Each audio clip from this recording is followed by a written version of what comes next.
বাংলাদেশ দাঁড়িয়ে এক সন্ধিক্ষণে নতুন প্রত্যাশায় দরজায় করা নাড়ছে ত্রয়োদশ জাতীয় সংসদ নির্বাচন। বদলের হাওয়া নিয়ে আসছেন লাখো তরুণ, প্রথমবারের মতো যারা পা রাখছেন ভোটের ময়দানে। দর্শক, তারা শুধু ভোটারই নন, হতে পারেন গেম চেঞ্জারও। এমন তরুণ অভিজ্ঞদের মুখে শুনবো আগামীর ভাবনা। এসব জানতে ও জানাতে Madhumati bank, road to parliament, সাথে আছে হিমাদ্রি রাহা।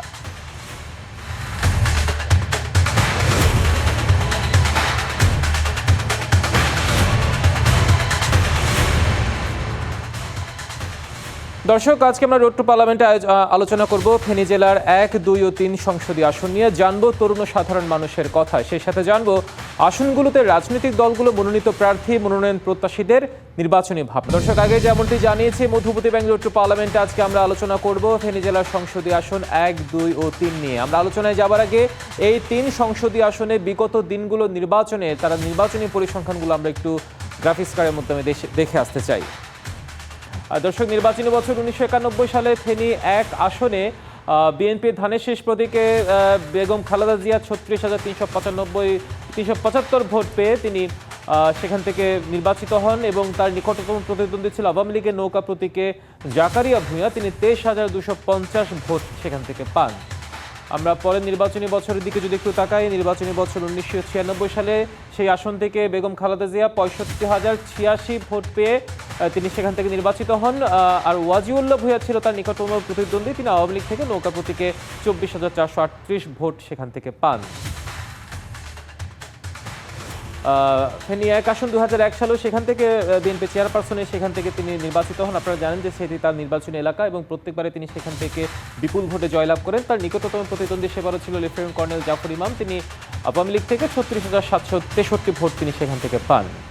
আমরা পরের নির্বাচনী বছরের দিকে যদি তাকাই, এবারও তার ব্যতিক্রম নয়, এবারও তার কোনো ব্যতিক্রম হয়নি। সেবারও কিন্তু তিনি সেই আসন থেকে বিজয়ী হয়েছেন। তার নিকটতম প্রতিদ্বন্দ্বী ছিলেন ফয়েজ আহমেদ, 58,551 ভোট পেয়েছিল আওয়ামী লীগ থেকে। আমরা ফেনী 2 আসনের দিকে যদি তাকাই, নির্বাচনী বছর 1996 জয়নাল আবেদিন হাজারী সেখান থেকে আওয়ামী লীগ থেকে 68,566 ভোট পেয়ে তিনি আওয়ামী লীগ নৌকা প্রতীকে নির্বাচিত হন।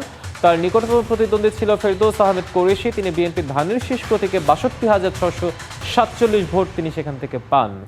আমরা নির্বাচনী বছর যদি 1991 দিকে তাকাই, তার আগের বছরে ফেনী 2 আসনে আমরা যদি জয়নাল আবেদিন হাজারী 44,000 ভোট পেয়েছিল আওয়ামী লীগ থেকে, আর শহীদউদ্দিন ফেরদৌসী তার নিকটতম প্রতিদ্বন্দ্বী ছিল 37,045 ভোট তিনি সেখান থেকে পেয়েছিলেন বিএনপি থেকে ধানের শীষ প্রতীকে। আমরা ফেনী 2 আসনে নির্বাচনী বছর 2001-এর দিকে যদি তাকাই, জয়নাল আবেদিন সেখান থেকে আবার 1,15,278 ভোট পেয়ে বিএনপি থেকে তিনি নির্বাচিত হন। তার নিকটতম প্রতিদ্বন্দ্বী ছিল জয়নাল আবেদিন হাজারী, তিনি 67,025 ভোট সেখান থেকে পেয়েছেন আওয়ামী লীগের নৌকা প্রতীকে। নির্বাচনী বছর 2008 ফেনী 2 আসনে আবারও জয়নাল আবেদিন সেখান থেকে ধানের শীষ প্রতীকে 1,20,297 ভোট পেয়ে তিনি সেখান থেকে নির্বাচিত হন। বলা যায় বিপুল ভোটের ব্যবধানে তিনি নির্বাচিত হয়েছিলেন। তার নিকটতম প্রতিদ্বন্দ্বী ছিল ইকবাল সুবাহান, তিনি আওয়ামী লীগ থেকে নৌকা প্রতীকে 86,713 ভোট তিনি সেখান থেকে পান।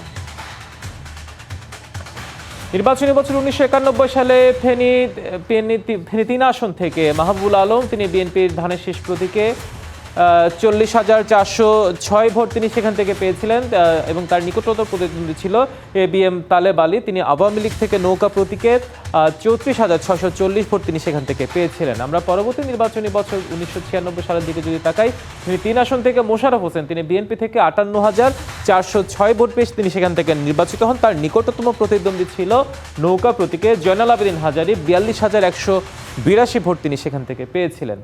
আমরা পরবর্তী নির্বাচনী বছর দিকে যদি তাকাই, 2001 সালে মোশাররফ হোসেন তিনি সেখান থেকে আবারও নির্বাচিত হন 94,321 ভোট পেয়ে। তার নিকটতম প্রতিদ্বন্দ্বী ছিল নৌকা প্রতীকে মাহবুবুল আলম তারা, তিনি 42,212 ভোট সেখান থেকে পান। আমরা 2008 সালের দিকে যদি তাকাই, ফেনী 3 আসনে সেখান থেকে আবারও মোশাররফ হোসেন, তিনি 1,34,939 ভোট পেয়ে সে আসন থেকে সংসদ সদস্য নির্বাচিত হন। তার নিকটতম প্রতিদ্বন্দ্বী ছিল নৌকা প্রতীকে আবুল বাশার, তিনি 93,630 ভোট তিনি সেখান থেকে পান।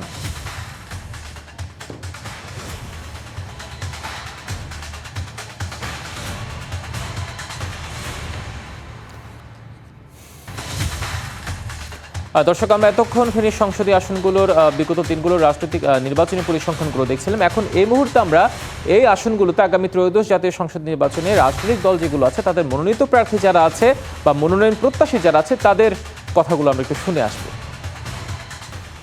আমি একেবারে 100% আশাবাদী, যেহেতু আমার প্রতিষ্ঠান ভালো, আমার দলের অবস্থানও ভালো এবং আমার অতীত জীবনের রাজনীতিতে যেই গণমানুষের সাথে আমাদের সেই সম্পর্ক ইতিমধ্যে আমি আমার প্রচারণায় উপলব্ধি করেছি এবং দেখেছি, আপনারাও দেখেছেন। সুতরাং এর থেকেই প্রমাণিত হয় অসংখ্য গণমানুষ এবং মহিলারা পর্যন্ত আসতেছে যে আমাকে ভোট দেবে। জনগণের ইচ্ছা অনুযায়ী গ্রাম অন্তরে পর্যন্ত উন্নয়নের কাজ করেছি। প্রত্যেকটা লোক আমার কাছে জায়গা পেয়েছে, যার জন্য জনগণ, মহিলা পুরুষ সবাই আমার প্রতি একটা বিশ্বাস আছে। তারা অন্তপক্ষে একটা সৎ নাগরিক হিসেবে আমাকে অন্তপক্ষে অত্যন্ত ভালোবাসে। দেশনেত্রী বেগম খালেদা জিয়া, তিনি এই আসনে অতীতের মতো এবারও প্রার্থী হয়েছেন। অতীতে এখানে তিনি 5 বার এমপি হয়েছিলেন, এখান থেকে তিনি 3 বার প্রধানমন্ত্রী হয়েছেন। আজকে আগামী যে নির্বাচন হবে সেই নির্বাচনে উনি বিএনপির মনোনীত প্রার্থী হিসেবে উনি এখানে নির্বাচন করবেন। ইতিমধ্যে আমরা আমাদের 3টি উপজেলা, ফুলগাজী, পরশুরাম এবং ছাগলনাইয়া, এই 3টি উপজেলা আমরা আমাদের বিএনপি এবং অঙ্গ সংগঠনের সকল নেতৃবৃন্দদেরকে সাথে নিয়ে প্রায় আজকে 2 মাস যাবত আমরা নির্বাচনী কাজকর্ম আমরা করছি। ইতিমধ্যে বিভিন্ন ওয়ার্ডে ইউনিয়নে আমরা গিয়েছি, আমরা আমাদের নেতা কর্মীরা আমাদের সেখানে কাজ করছে। আমরা ঘরে ঘরে যাচ্ছি, আমরা বেগম খালেদা জিয়ার সালাম দিচ্ছি, ওনার জন্য ধানের শীষে আমরা ভোট চাচ্ছি, ওনার জন্য দোয়া চাচ্ছি। আমাদের আমির মজলিস আল্লামা মামুনুল হকের একটা গ্রহণযোগ্যতা, একটা নির্ভরতা, মানুষের কাছে আস্থা আছে। সেই আস্থার উপর রেখে আমরা বলতে পারি যে ইনশাল্লাহ আমরা আগামী দিনে ইসলামের পক্ষে একটা ভালো সম্ভাবনা আমরা বুঝতেছি আর কি। মুক্ত সুন্দর একটা রাজনীতির পরিবেশ গড়ে উঠুক, এই জন্য ভোটারদেরকে বলবো আমাদের উপর আস্থা রেখে আমানতদারিতার সাথে আমরা সুন্দরভাবে আপনাদের বাজেটটা সুন্দরভাবে পৌঁছে দেবো ইনশাল্লাহ। আমরা তো যেহেতু এবারই প্রথম ইলেকশন করছি, সুতরাং আমাদের কয়টা ভোট আছে এটা তো ইলেকশন পরে দেখা যাবে। নতুন দল হিসেবে আমরা যথেষ্ট মানুষের আগ্রহ পাচ্ছি, মানুষের সাধুবাদ পাচ্ছি। ফেনীতে আমরা এবারে নতুন ইলেকশন করছি এবং সবার কাছ থেকে আমরা বেশ উৎসাহ এবং অনুপ্রেরণা পাচ্ছি। তো আমি মনে করি এটা আমাদের জন্য একটা নতুন দল আকারে এটা আমাদের জন্য একটা সুবিধা। ঘুষ ছাড়া কোনো কাজ হয় না, এমন একটা জিনিস তৈরি হয়েছে যে মানে দ্বন্দ্ব সংঘাত, কেউ কাউকে মিটিং করতে দিবে, আরেকজনকে দিবে না, এমন একটা রেওয়াজ চালু হয়েছে যে বংশ বা পরিবার কেন্দ্রিক রাজনীতি বা মার্কা কেন্দ্রিক রাজনীতি। আমরা এইগুলোর পরিবর্তন করতে চাই। আশা করছি যে আমাদের নিরবিচ্ছিন্ন গণসংযোগের যে কার্যক্রম, আমজনতা, গণমানুষ, সাধারণ মানুষ আমাদেরকে খুব কাছে নিয়েছে, আগলে নিয়েছে এবং মানুষ চায় আমরা মাঠে ময়দানে নামি কাজ করি। অনিয়ম, দুর্নীতি, দুঃশাসনের বাইরে ইসলামপন্থীদের যে বৃহৎ একটি সমঝোতার আভাস আমরা পাচ্ছি, জাতি পাচ্ছে, সেই হিসেবে ইসলামী আন্দোলনের প্রার্থী হিসেবে আমরা অত্যন্ত আনন্দমুখর ভাবে তৃণমূলে আমরা কাজ করছি। আমি জনগণের আমাদের পাবলিক পারসেপশন যা আছে সবগুলো মিলিয়ে, আমার অতীতের ভূমিকা, বর্তমান ভূমিকা সবগুলো মিলিয়ে আমার ব্যক্তিগত এবং আমার দল বাংলাদেশ জামাত ইসলামী সহ সাধারণ মানুষের যে মতামত আমরা দেখতে পাচ্ছি, একটা গণদল সৃষ্টি হয়েছে ফেনী আসনে। আমি আমার বিজয়ের ব্যাপারে ইনশাআল্লাহ শতভাগ আশাবাদী। সততা এবং যোগ্যতার দিক থেকে তারা কাকে বেছে নেবেন এটা তারা ঠিক করে। আমি মনে করি সততা যোগ্যতা বিধি যারা বিবেচনা করেন তাহলে অবশ্যই ফেনীর সদর উপজেলার জনগণ আমাকে অবশ্যই বাছাই করবে বলে আমি মনে করি। ফেনী 1 আসন থেকে যেহেতু আমি এনসিপির মনোনয়নপত্র সংগ্রহ করেছি, আমি একজন তরুণ প্রার্থী এবং আমি মনে করি যে ফেনী 1 আসনের যেই আমার 3টে উপজেলা আছে, পরশুরাম, ফুলগাজী এবং ছাগলনাইয়া, এই অঞ্চল এবং এই আসনের জন্য একজন তরুণ নেতৃত্ব প্রয়োজন। তো সেদিক থেকে আমি শতভাগ আশাবাদী যে আমাদের এই অঞ্চলের মানুষ একজন তরুণ প্রার্থী হিসেবে এবং জুলাই গণ অভ্যুত্থানের একটা যে দল সেই হিসাবে আমাকে বেছে নেবে তারা। দর্শক, আমরা শুনছিলাম ফেনীর যে 3টি সংসদীয় আসন আছে সেখানকার মনোনয়ন প্রত্যাশী যারা আছে তাদের আমরা প্রত্যাশা প্রতিশ্রুতির কথা শুনছিলাম। এই মুহূর্তে আমাদের সাথে অনলাইনে যুক্ত হয়েছেন বিএনপির ভাইস চেয়ারম্যান আব্দুল আল মিন্টু এবং সেই সাথে যুক্ত হয়েছেন ফেনী জেলা বিএনপির সদস্য সচিব আলাল উদ্দিন আলাল। জনাব আলাল উদ্দিন আলাল এবং আব্দুল আল মিন্টু দুজনকে স্বাগত আমাদের Madhumati bank road to parliament আয়োজনে। শুরুতে জনাব আব্দুল আল মিন্টু আপনাকে দিয়ে শুরু করতে চাই। যে বিষয়টি জানাচ্ছিলাম যে আপনি দীর্ঘ রাজনৈতিক ক্যারিয়ার আপনার, আপনি নিজেও একজন প্রার্থী ফেনী ৩ আসন থেকে আমরা জানি। সবকিছু মিলিয়ে ভিন্ন একটা প্রেক্ষাপটে দীর্ঘদিন পর একটা নির্বাচন অনুষ্ঠিত হতে যাচ্ছে, যদি সব ঠিক থাকে ফেব্রুয়ারিতে নির্বাচন। সবকিছু মিলিয়ে আপনার প্রস্তুতি এবং চ্যালেঞ্জগুলো কি বলে মনে করছেন? আপনাকে ধন্যবাদ এবং শ্রোতা বন্ধুদের সালাম জানাচ্ছি। আসসালামু আলাইকুম ভাই বোনদের। দেখুন, আমাদের দীর্ঘদিন বাংলাদেশের জনগণ ভোট দিয়ে একটা অবাধ সুষ্ঠু গ্রহণযোগ্য নির্বাচনের মাধ্যমে যে সংসদের সদস্য নির্বাচন করবে সেটা পারে নাই। এবার আমরা আশা করেছিলাম ইলেকশনটা আরো আগে হবে, বাট যাই হোক শেষ পর্যন্ত অ্যাটলিস্ট আমরা আশ্বস্ত যে ফেব্রুয়ারি বা রোজার আগেই আমাদের দেশে নির্বাচনটা হবে।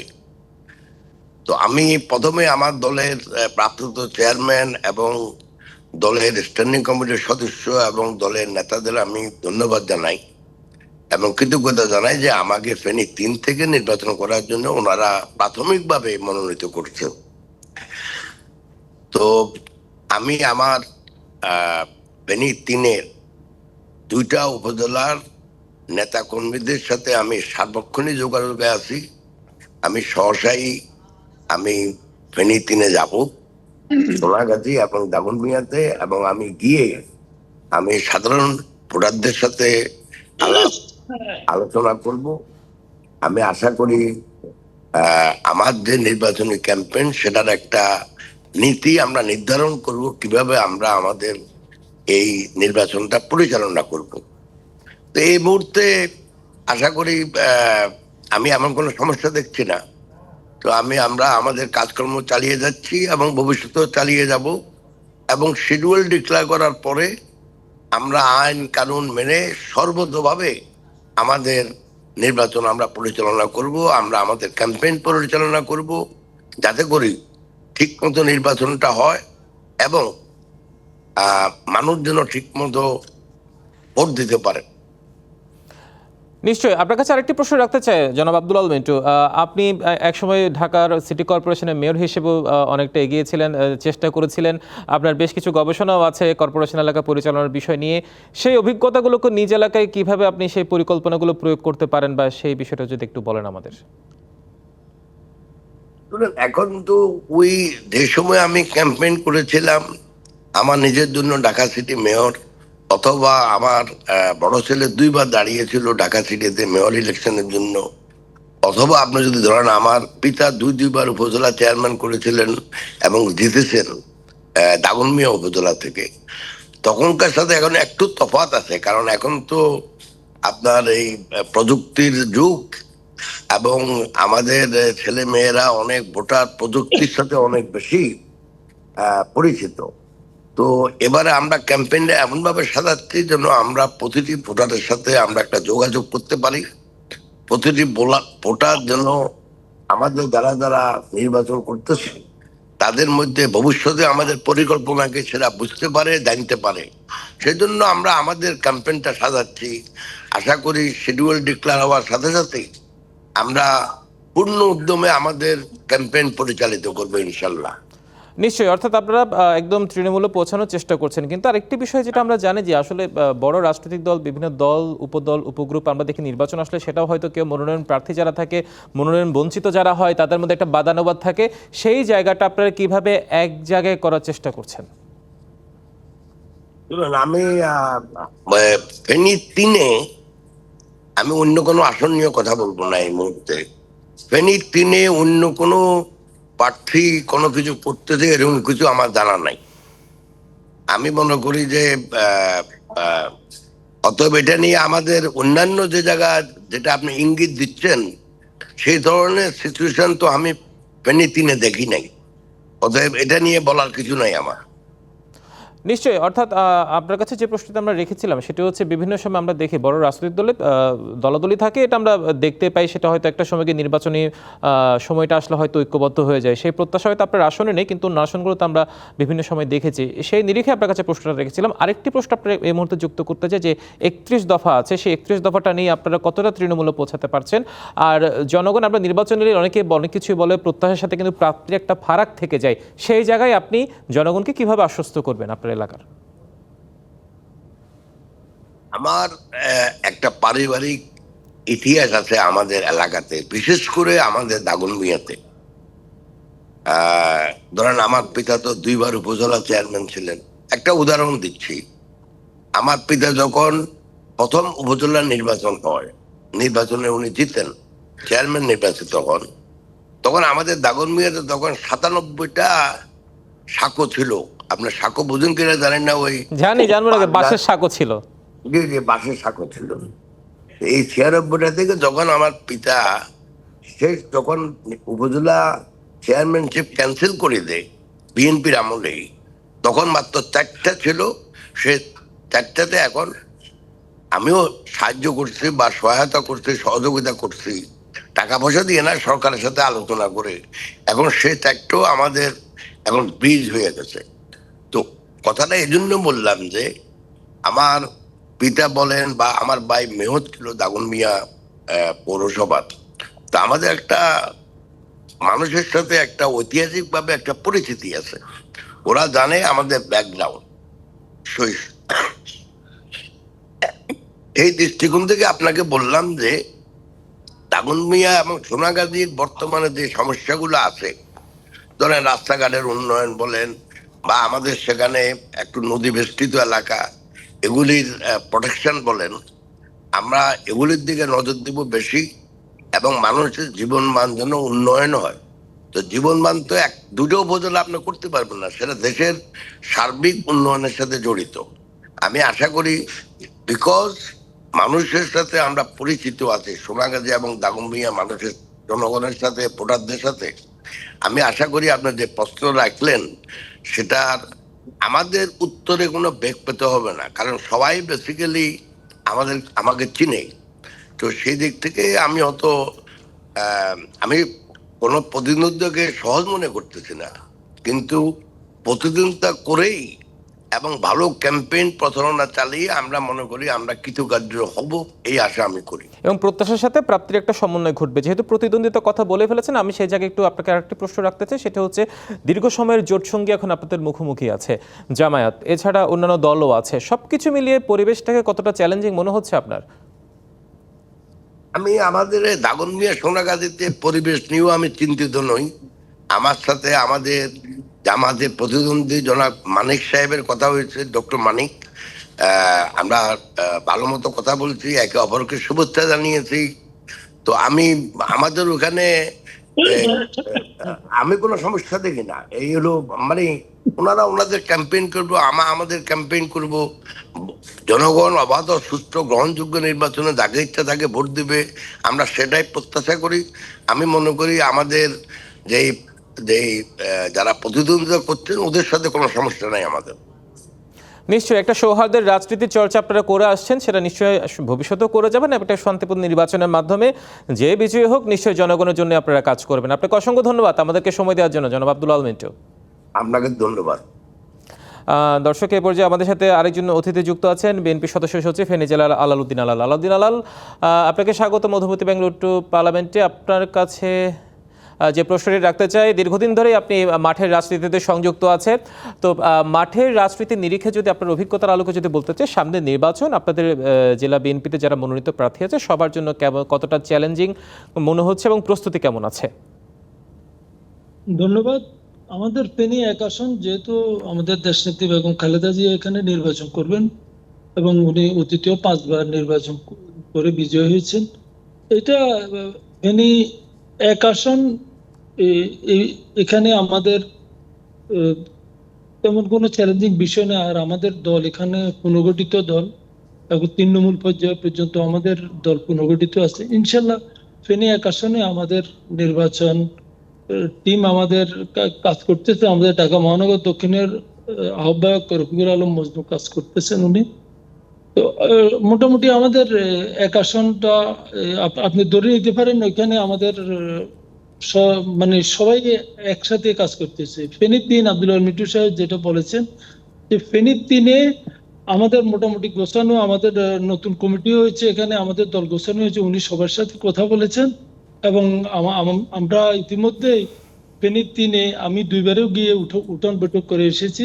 আমরা ফেনী 3 বিগত সময়গুলোতে সবচেয়ে বেশি ভোটের ডিফারেন্সে ফেনী 3 আসনে আমরা জয়লাভ করতাম। আর ফেনী 2 আসনের ব্যাপারে আমাদের এখানে আমরা রিভিউ চেয়েছি। আমরা যে বেশ করে আমরা ফেনী জেলা বিএনপির পক্ষ থেকে আমরা রিভিউর আবেদন করেছি। ইনশাল্লাহ দল আমাদের রিভিউর আবেদনটা মঞ্জুর করবে, এটা আমরা আশা করি। কিন্তু দলের নির্বাচনী কার্যক্রম চলতেছে ইনশাল্লাহ।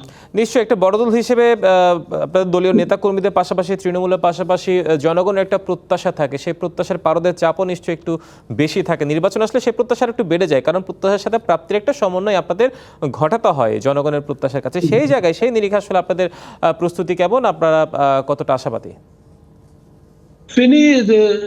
ফেনীতে আমরা সবসময় আশাবাদী। আর এবারে জুলাই বিপ্লবে ফেনীতে মানে সবচেয়ে বেশি বিপ্লবের ছোঁয়া ফেনীতে লেগেছিল। আপনারা দেখেছেন ফেনী মহিপালে বড় ধরনের একটা হত্যাকাণ্ড ঘটিয়েছিল ফ্যাসিস্টরা, এবং ফেনীতে গত 17 বছরের আন্দোলন ফেনীতে সবচেয়ে বেশি হয়েছে ইনশাল্লাহ।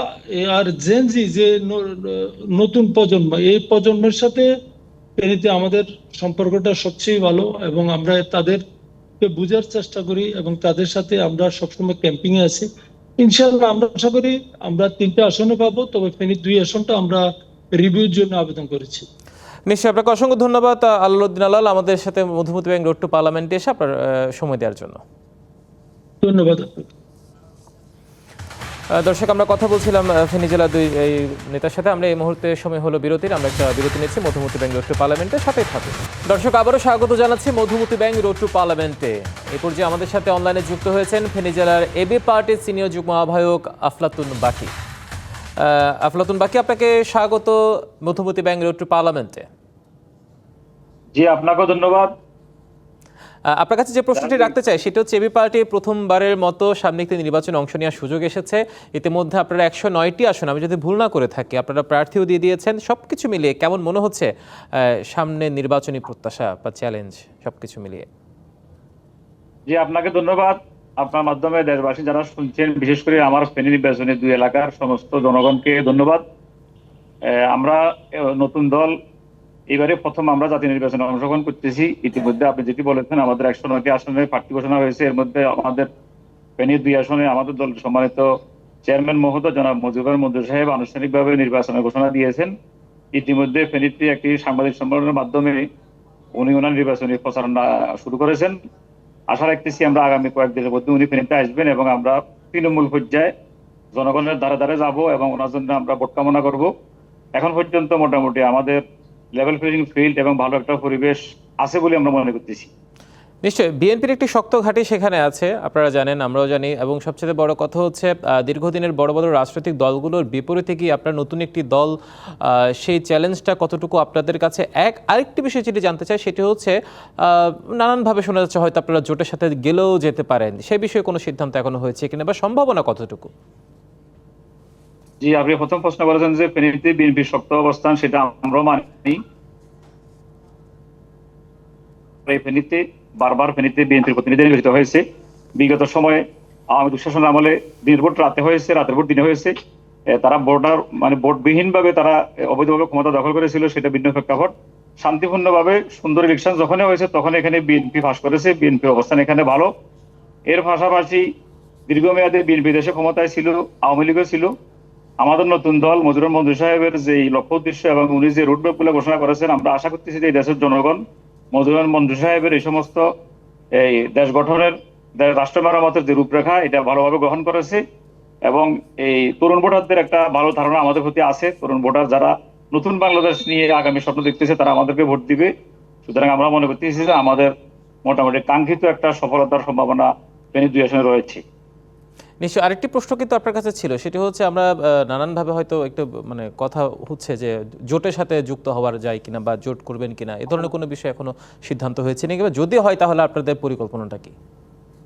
যে আমাদের চেয়ারম্যান সাহেব গত পরশুদিন ফেনীতে ছিলেন, সাংবাদিকদের সামনে উনি এখানে স্পষ্ট বলে গিয়েছে দেশের বৃহত্তম স্বার্থে, আগামী নতুন বাংলাদেশ গঠনের স্বার্থে এই আন্দোলন সংগ্রামের অগ্রণীভাবে যে সকল দলগুলি ছিল এবং যারা যৌথভাবে একসাথে আন্দোলন করেছে তাদেরকে নিয়ে গণ অভ্যুত্থানের অংশীদার দলগুলোকে নিয়ে একটি নতুন জোট হচ্ছে এবং সেই জোটে এবি পার্টির নামও সেখানে আছে এবং আমরা জোটবদ্ধভাবে হব। এর পরবর্তীতে যখন বড় কোনো দলের সাথে যদি রাষ্ট্রের প্রয়োজনে, দেশের প্রয়োজনে, জনগণের প্রয়োজনে যাওয়ার প্রয়োজনীয়তা আসে, অবশ্যই এবি পার্টি গণতন্ত্রমুখী দল, নির্বাচনমুখী দল। যেহেতু আমাদের প্রথম নির্বাচন, এই জন্য আমাদেরকে কোনো না কোনো দিকে হয়তো আমরা যেতে পারি। ধন্যবাদ আপনাকে আফলাতুন বাকী আমাদের সাথে যুক্ত হওয়ার জন্য। জি, আপনাকেও ধন্যবাদ, আপনার মাধ্যমে দেশবাসীকে ধন্যবাদ। দর্শক দেখছেন Madhumati bank road to parliament. আবারও সময় হচ্ছে একটি বিরতির, সাথে থাকুন, ফিরছে একটু পরে। দর্শক স্বাগত আবারও, আপনারা দেখছেন Madhumati bank road to parliament. আজকে আমরা আলোচনা করছি ফেনী জেলা সংসদীয় আসন 1, 2 এবং 3 নিয়ে। এ পর্যায়ে আমাদের সাথে অনলাইনে যুক্ত হয়েছেন ফেনী জেলা জামাতে ইসলামের আমির মুফতি আব্দুল হান্নান। মুফতি আব্দুল হান্নান, আপনাকে স্বাগত মধুমতি ব্যাংক রোড টু পার্লামেন্টে। জি, আসসালামু আলাইকুম। আপনাদেরকেও স্বাগতম, আপনাদের মাধ্যমে পুরো দুনিয়াবাসী, দেশবাসী সবাইকে স্বাগতম। মুফতি আব্দুল হান্নান, আপনার কাছে প্রথমে যে প্রশ্নটি রাখতে চাই, আমরা বিগত দিনে পরিসংখ্যানটি দেখিয়েছি শুরুতে, সেখানে মানে বিগত নির্বাচনগুলোতে 1991 থেকে 2008 পর্যন্ত এই নির্বাচনগুলোতে জামায়াতে ইসলামীর অবস্থানটা আমরা খুব দেখতে পাইনি। আগামী নির্বাচনকে কেন্দ্র করে আপনারা সেই জায়গায় সে স্থানটা নেওয়ার চেষ্টা কতটা করছেন, কতটা আপনারা আশাবাদী? জি, আপনাকে ধন্যবাদ। আমরা বিগত নির্বাচনগুলোতে আমাদের অংশগ্রহণ ছিল, আমাদের সাবেক আমিরে জামাত জনাব মকবুল আহমদ এখান থেকে নির্বাচন করেছেন এবং অধ্যাপক লিয়াকত আলী ভুঁইয়া, অধ্যক্ষ মরহুম মোস্তফা একরাম শামসুদ্দিন সাহেব ইলেকশন করেছেন। আমরা আগামী জাতীয় সংসদ নির্বাচনের জন্য অনেক আগ থেকে এই ফেনী 1, 2, 3 আসনে প্রস্তুতি নিচ্ছি ব্যাপকভাবে। গণসংযোগ ভোটারদের কাছে দ্বারা দ্বারা আমাদের প্রার্থীরা যাচ্ছেন, আমরাও যাচ্ছি। আমাদের 1 নং আসনে advocate S M Kamal Uddin, 2 নং আসনে অধ্যাপক লিয়াকত আলী ভুঁইয়া, 3 নং আসনে ডাক্তার ফখরুদ্দিন মানিক। আমাদের 3 জন প্রার্থীকে বিজয়ী করার জন্য আমরা ময়দানে জোরালোভাবে চেষ্টা চালিয়ে যাচ্ছি। আমরা আশা করি আগামী জাতীয় সংসদ নির্বাচনে আমাদের এই 3 জন প্রার্থীকে বিজয়ী করার জন্য আমরা যে চেষ্টা অব্যাহত রেখেছি সেটা সফল হবে এবং আপনাদের দোয়া এবং আল্লাহর সাহায্য আমরা কামনা করছি যাতে আমাদের এই 3 জন প্রার্থী বিজয় লাভ করে ইনশাআল্লাহ।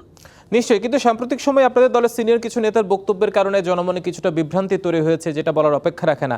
সেই বিভ্রান্তিগুলোকে আপনারা কিভাবে জনগণের কাছে স্পষ্ট করবেন, কতটা প্রভাব ফেলবে বলে মনে করছেন?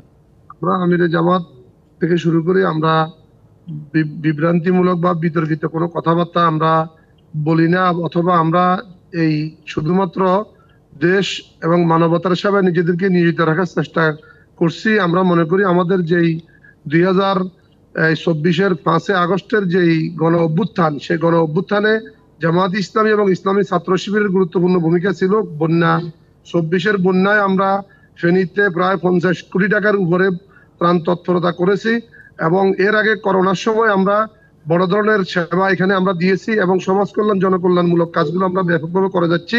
আশা করি আমাদের যে পজিটিভ যে কাজ, জনগণের পাশে থাকার যে কাজ, সে কাজগুলো করার মাধ্যমে আমরা সেগুলো ওভারকাম করে সামনের দিকে এগিয়ে যেতে পারবো ইনশাআল্লাহ। নিশ্চয়ই, আপনাকে ধন্যবাদ আমাদের সাথে যুক্ত হওয়ার জন্য মুফতি আব্দুল হান্নান। জি জি, আপনাদেরকেও ধন্যবাদ, ভালো থাকবেন সবাই। দর্শক, ভোটের আড্ডায় নানা পেশার মানুষের ভাবনা নিয়ে এই মুহূর্তে ফেনী থেকে আমাদের সাথে সরাসরি যুক্ত হয়েছেন সহকর্মী আবু তাহের ভূঁইয়া।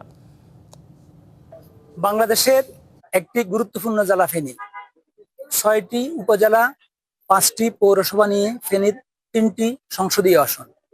আগামী ত্রয়োদশ জাতীয় সংসদ নির্বাচনে ফেনীর 3টি আসনে বিএনপি, জামাত, এনসিপি, এবি পার্টি, ইসলামী আন্দোলন বাংলাদেশ, বাংলাদেশ খেলাফত মজলিস সহ বিভিন্ন দলের প্রার্থীরা এখানে নির্বাচনে মাঠ পর্যায়ে কাজ করছেন।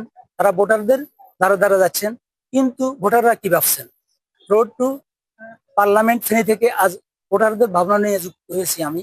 ভোটাররা কি ভাবছেন সেটাই বিবেচ্য বিষয়। আমি রোড টু পার্লামেন্ট ফেনী থেকে এখন ভোটারদের সাথে যুক্ত হব, ভোটারদের কি চাহিদা রয়েছে তা জানতে চাইব। আচ্ছা, আপনি বলুন যে আপনি আগামী নির্বাচনে কেমন প্রার্থী চান?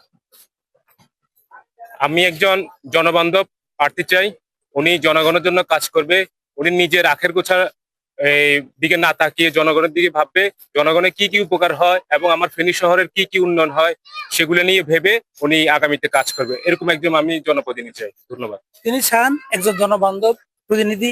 এখন আমি জানতে চাইবো আগামী নির্বাচনে কেমন পরিবেশ চান নির্বাচন বিষয়ে। আমরা চাই যেন গ্রহণযোগ্য একটা নির্বাচন, যেন ভোট কেন্দ্রে আমরা গিয়ে নির্বিঘ্নে চাই ভোট দিতে পারি, যেন অস্ত্রের যন্ত্রণা না দেখতে চাই। আমরা যেন ভোটারেরা আমাদের ভোটাধিকার যেন প্রয়োগ করতে পারি। আপনি আগামী নির্বাচনে যে জনগণের যে মতামত প্রতিফলিত হওয়ার কথা রয়েছে সেটা কতটুকু প্রতিফলিত হবে বলে মনে করেন? সেই নির্বাচনে আপনি কি এমন পরিবেশ দেখছেন যে ভোটারদের তাদের নির্বাচন সুষ্ঠুভাবে দিতে পারবে, সেরকম পরিবেশ আপনি দেখছেন কিনা? জি, অবশ্যই। বর্তমানে যা শুনেছি, কেন্দ্রে বর্তমানে সেনাবাহিনীর দায়িত্বে থাকবে যেহেতু, আমি আশা প্রত্যাশা করতেছি যে সুষ্ঠু নির্বাচন হবে এবং ভোট কেন্দ্রে আমরা তরুণরা যারা আছি, তরুণ ভোটার যারা আছি, তারা নিজ নিজ ইচ্ছায় ভোট দিতে পারবো ইনশাআল্লাহ। তিনি চাচ্ছেন যে নিজ ইচ্ছায় ভোট দিতে পারবেন, ভোট দেওয়ার তার প্রত্যাশা রয়েছে। আমি আরেকজন ভোটার থেকে তরুণ থেকে জানতে চাইবো যে আগামী নির্বাচনে কেমন পরিবেশ চান আপনি?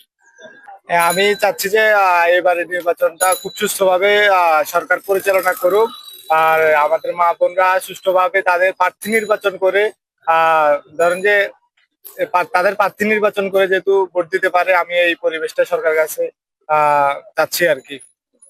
আমি চাই সৎ এবং যোগ্য জনবান্ধব একজন প্রতিনিধি চাই এফএনের জন্য। হ্যাঁ, জনগণের যাতে সুস্থভাবে নির্বিঘ্নে ভোট কেন্দ্রে যাই যাতে ভোট দিতে পারে নির্বিঘ্নে, সেরকম পরিবেশ চাই।